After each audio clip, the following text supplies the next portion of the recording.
ہمارے ملک میں ایک بہت بڑا مرض لگا ہوا ہے، ہر لڑکے کے، ہر بندے کے ہاتھ میں کھڑا ہوتا ہے، کالا دھاگا ہوتا ہے، گلے میں زنجیر ہوتا ہے۔ کیا اسلام یہ جائز ہے؟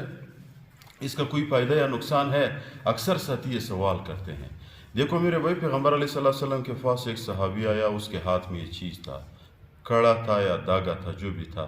پیغمبر علیہ الصلوۃ والسلام نے فرمایا، آپ نے کسی بیماری کے لیے ڈالا ہو؟ اس نے کہا ہاں یا رسول اللہ صلی اللہ علیہ وسلم۔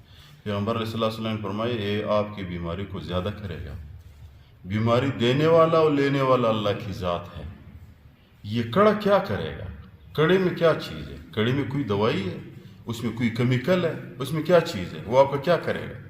انسان کی عقل نہیں۔ دیکھو، گناہ کی طرف جب بندہ جاتا ہے تو انسان کی عقل کو شیطان مفلوج کرتا ہے۔ انسان کے دل میں یہ ہے، یار یہ کالا دھاگا اور یہ کڑا میرا فلان کام کرے گا۔ فلان کام جب اللہ نہ چاہے تو کچھ نہیں ہوتا ہے۔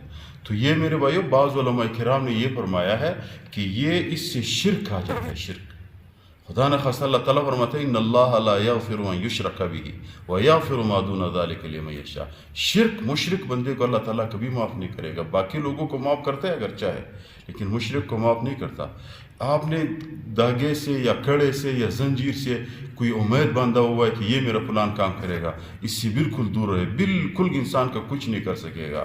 کرنے والا اللہ کی ذات ہے۔ دھاگا، کڑا، زنجیر انسان کو کچھ نہیں کرے گا۔ جس بندے نے بھی ڈالا اس کو نکالے، بھئی اللہ کی ذات پہ توکل کرے۔